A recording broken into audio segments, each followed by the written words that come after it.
Hola, Didmara, mira todo lo que quedó en la oficina anterior. Hay muchas cosas viejas, ¿eh? ¿Y hay algo mío? Mira. ¿Te acuerdas que no te la quitabas, Me encantaba, sí. Mira. ¡Wow! Todavía funcionan las pilas de esta lámpara, Didmara. Ahora con los celulares ya casi nadie usa esas cosas. Mira, ¿qué más?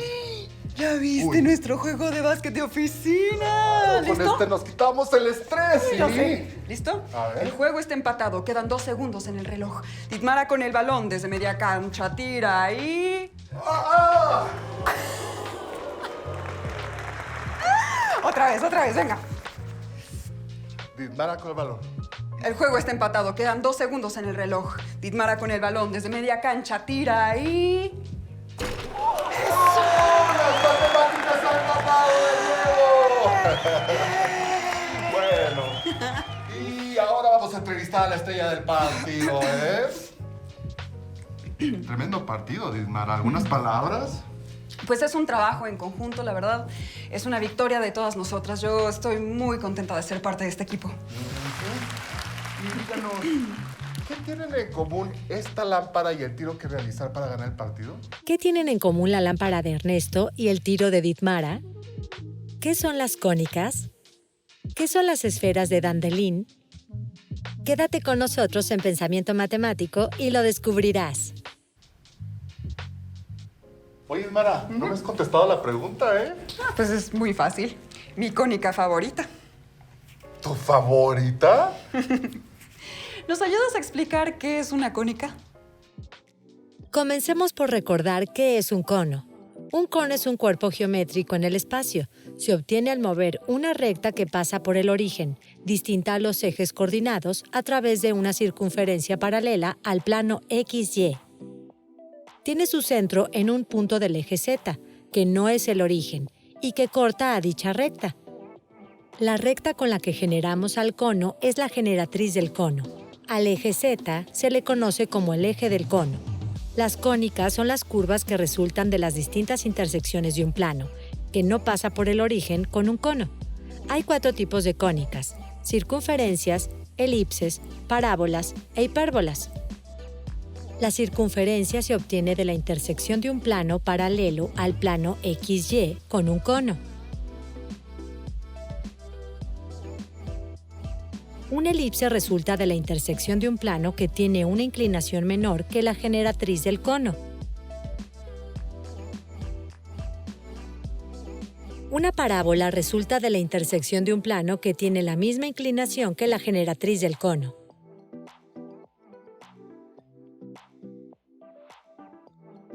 Una hipérbola se obtiene de la intersección de un plano con una mayor inclinación que la generatriz del cono. Esta concepción de las cónicas era conocida desde la antigua Grecia y se le atribuye a Menecmo. Sin embargo, los nombres elipse, parábola e hipérbola se le atribuyen a Apolonio de Perge. Ahora dinos cuál es tu favorita, Didmara. La parábola. Muy bien. Oye, aquí tengo estas cartulinas. Podríamos intentar hacer unas cónicas con ellas, ¿no? Ay, me parece muy bien. Aquí tenemos un material. Ajá. Ah, este. ¿Qué tenemos por ahí?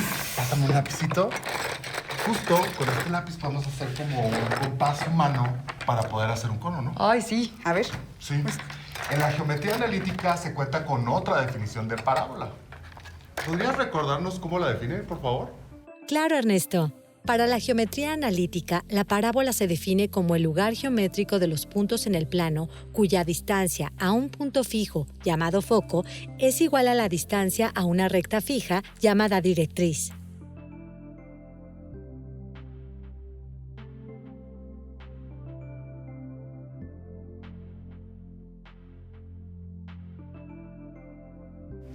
Gracias, pero esto no quiere decir que hablemos de parábolas distintas. Así es. Lo que ocurre es que tenemos 2 formas diferentes de definir un mismo objeto matemático, pero estas definiciones son equivalentes. Oye, ¿nos recuerdas qué son las definiciones equivalentes? Si yo te doy una parábola definida como un lugar geométrico, entonces puedo encontrar un cono y un plano cuyo corte sea esa parábola. Si te doy una palabra que satisface la definición del corte de un plano con un cono, entonces pues también satisface la definición que dimos usando los lugares geométricos. Ok. Definiciones equivalentes. Y verificarlo no es tan complicado, ¿no? No. De hecho, para probar la última parte, podríamos darnos una idea usando las esferas de Dandelin. Oye, estas son las esferas que van como dentro de un cono, ¿no? Ajá. ¿Puedes platicarnos un poco más sobre Dandelin y sus esferas? Germinal Pierre Dandelin fue un matemático, soldado y profesor de ingeniería franco-belga que demostró un teorema que afirma que si un cono es cortado por un plano en una cónica, entonces los focos de la cónica son los puntos donde este plano es tocado por las esferas inscritas en el cono. De ahí que se les llame esferas de Dandelin. He aquí una parábola. Y aquí una elipse, ¿eh? Y ahora vamos a usar las esferas de Dandelin para demostrar las definiciones equivalentes, ¿va? Para ello voy a necesitar mi tableta, pero mientras voy por ella, vayamos con nuestro invitado del programa de hoy, ¿te parece? Ok, me parece perfecto, ¿eh?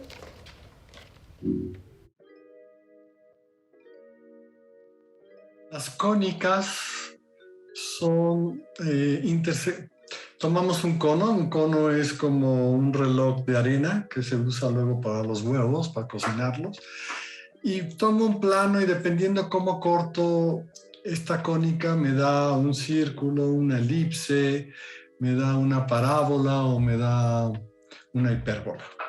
Las diferentes formas de hacerlo es la forma que obtenemos estas cónicas. El nombre de cónicas también viene porque son figuras planas, son curvas que viven en un plano y están dadas por ceros de polinomios. Las esferas de Dandelin son precisamente esferas que están dentro del cono, donde se están creando las cónicas, y son tangentes al cono, quiere decir que es el contacto con el cono por dentro es una circunferencia, y tocan al plano que está generando la cónica en un solo punto, y ese punto es el foco de la cónica o los focos de la cónica. De hecho, yo me dedico a algo que se llama geometría algebraica, que es una mezcla entre geometría y álgebra. Se usan métodos algebraicos para estudiar propiedades geométricas. Una de ellas son las cónicas, porque cada cónica, que es una curva en un plano, está dada por el cero de un polinomio de grado 2, que usted estudia en sus cursos de geometría analítica. Pero uno puede generar diferentes, a mayores dimensiones, mayores polinomios, y las propiedades geométricas de eso están dados a través de los polinomios que definen esos objetos geométricos. Y siempre me gustó pensar en forma visual y no nada más en forma algebraica, y por eso me dediqué a la geometría.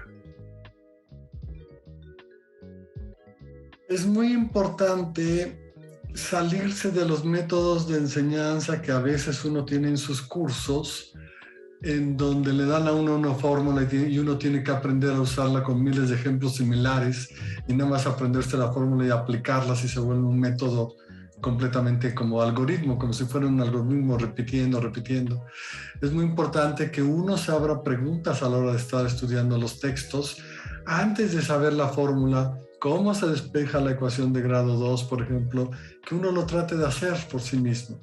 Y se vuelve un proceso creativo de descubrimiento y ese proceso creativo de descubrimiento hace que uno tome, se vuelve mucho más placentero cuando uno descubre por sí mismo las cosas que simplemente memorizar algo y aplicarlos. No digo que eso no sea necesario, pero la otra forma hace que uno adquiera una forma de pensamiento más creativo con respecto a las matemáticas.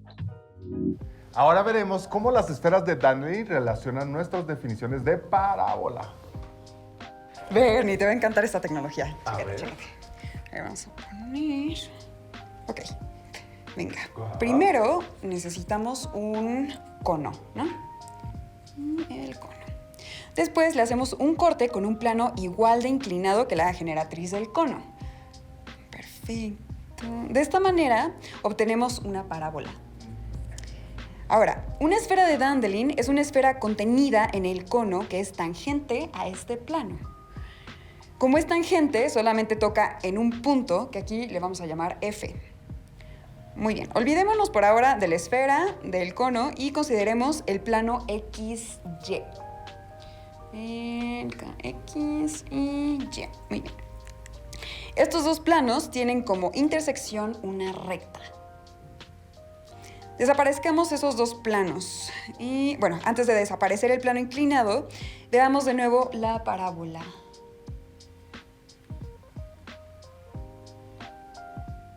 Ahí está nuestra parábola.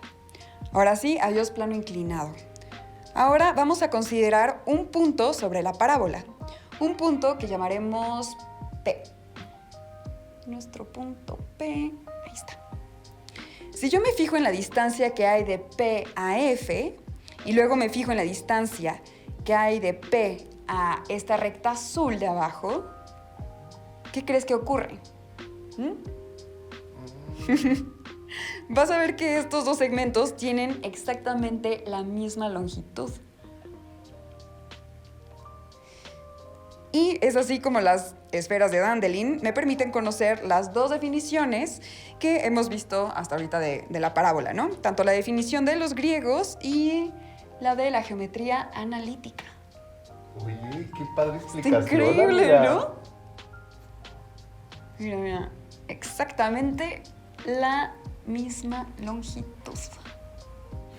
Oye, maravilloso, ¿eh? Más claro ni el agua, amiga. Oye, pero ¿por qué la parábola es una de tus cónicas favoritas? Porque tiene una cantidad de propiedades increíbles. ¿Quieres que te muestre? Sí, Venga. quiero ver. Ahora vamos a sacar este pizarrón. Metemos el nuevo. ¿Qué tal mi fondo de pantalla, eh? Ya está. Listo. Perfecto. Venga, entonces. Dada una parábola, este es el foco. Si pintamos su eje, se vería algo así, ¿ok? Bueno, pues resulta que si yo trazo una recta paralela al eje de mi parábola, digamos algo así, de hecho puedo pensar que se trata de un rayo. Mira, vamos a ponerle unas flechitas así.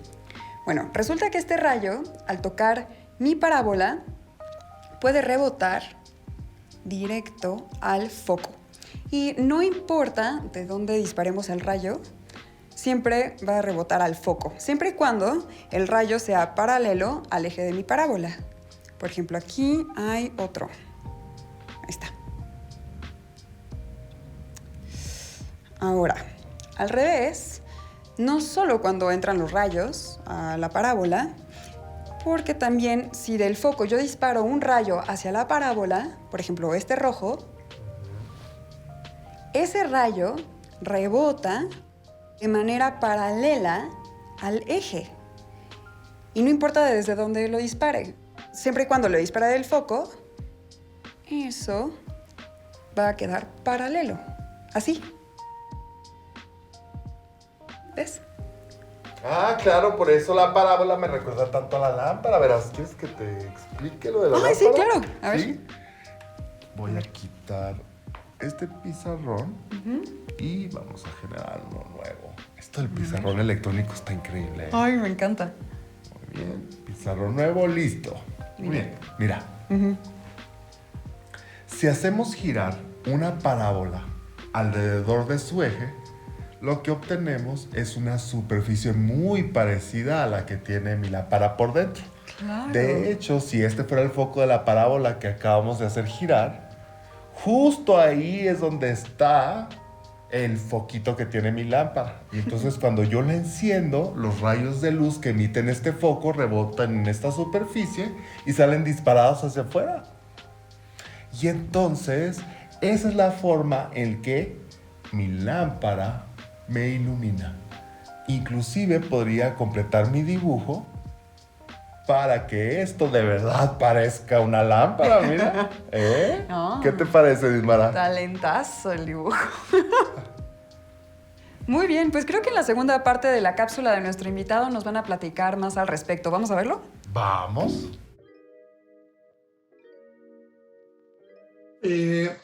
Si nosotros vemos objetos, o sea, si nosotros fijamos una parábola, todos los rayos de luz que vienen, o inclusive microondas o rayos X, cualquier onda que aparezca en el aire, al tocar la superficie de la parábola en su parte cóncava, se refleja de tal forma que cae en un punto que es el foco de la parábola.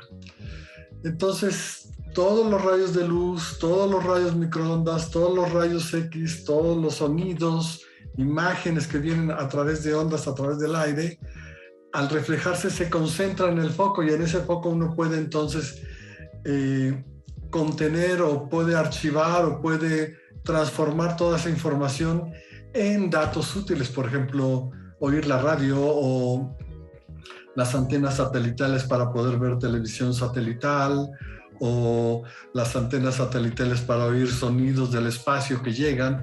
Todas ellas tienen una forma como de parábola rotada, ¿no? Que se llama un disco, que es un paraboloide, que vamos a ver qué es eso, pero tienen esa propiedad. Todas ellas se concentran, por eso uno ve en las antenas de televisión un palito que sale y una puntita. Ese puntita es el foco de la parábola, en donde todo lo que cae se refleja y cae en ese punto, y ese punto absorbe toda la información necesaria.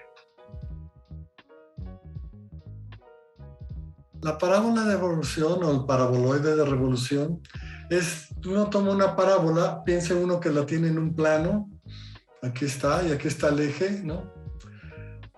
Y uno lo gira, hace una revolución a lo largo del eje, de este eje. La parábola viene así y uno lo empieza a girar como si girara un disco, y da revoluciones, da vueltas, y esa figura se le llama el paraboloide de revolución.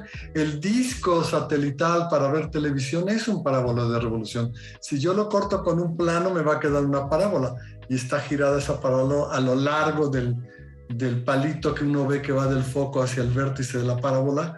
Es donde se gira una parábola y obtiene toda la figura. Eso es el paraboloide de revolución. En mi caso, no fue algo tan claro, digamos, mi llamado a hacer matemáticas. Desde secundaria me gustaban mucho las matemáticas, es verdad. No se me hacían extremadamente difíciles, pero después empecé a estudiar cosas hacia el arte, arquitectura, música, y cuando entré a arquitectura me di cuenta que lo que más me gustaban las materias que había eran matemáticas. Entonces pedí un cambio de carrera, me fui a matemáticas y fui el hombre más feliz. Descubrí algo que no sabía. El primer año de la carrera para mí fue dificilísimo, porque yo venía con esta idea de aprende fórmulas, aplícalas, aprende fórmulas, aplícalas. Y el primer año yo tenía que empezar a demostrar cosas, pensar por mí mismo de una manera muy creativa que nunca había hecho, y me costó muchísimo trabajo, pero estaba feliz y sigo feliz. Como nos acaban de explicar, la lámpara es un paraboloide de revolución. Así es. Y no solo en tu lámpara podemos observar esta situación. Por ejemplo, los faros de los coches funcionan igual. También las antenas parabólicas, pero a diferencia de las lámparas, aquí los rayos llegan de los satélites al paraboloide y rebotan en el foco para luego viajar en un cable, ¿eh? Claro, en un calentador solar también. Se captan los rayos del sol en un objeto en forma de paraboloide y se colocan en una olla justo en donde está el foco de nuestro paraboloide. Ahí se pueden guisar alimentos, por ejemplo. Yo me hice una aplicación más bastante curiosa, de hecho, ¿eh? Usando 2 paraboloides, 2 personas, una parada en cada uno de los focos, pueden conversar, aunque estén un tanto alejados, ¿eh? Ay, pues yo he escuchado que en la terminal Grand Central de Nueva York hay una galería de susurros que funciona justo como acabas de decir. Creo que ya quedó claro que tiene que ver la lámpara con una parábola, pero ¿qué hay de tu tiro, Didmara? Vamos a ver. El juego está empatado, quedan 2 segundos en el reloj. Didmara con el balón desde media cancha, tira y... ¡Eso! ¡Oh! ¡Las matemáticas han ganado de nuevo! Esta es la ecuación general de una parábola vertical, donde A, D, E y F son números fijos.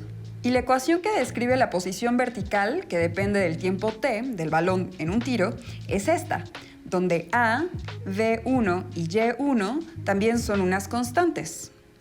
Y si reacomodamos los términos de la ecuación, ahora se ve así. Se parecen mucho, ¿no? Definitivamente, ¿ve? Ahora veo la relación entre las lámparas, las parábolas y un tiro a la canasta. Vaya que las matemáticas conectan con cosas muy diversas, ¿eh? Oye, ¿qué te parece si vamos a practicar nuestros tiros parabólicos? Me parece muy bien, excelente idea, ¿eh?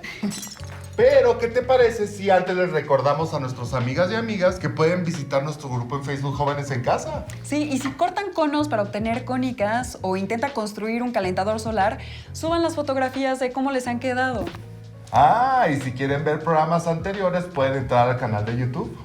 Todos los horarios de transmisión y la síntesis de los programas están en la página jovenesencasa.cep.gov.mx. Hasta pronto. Adiós.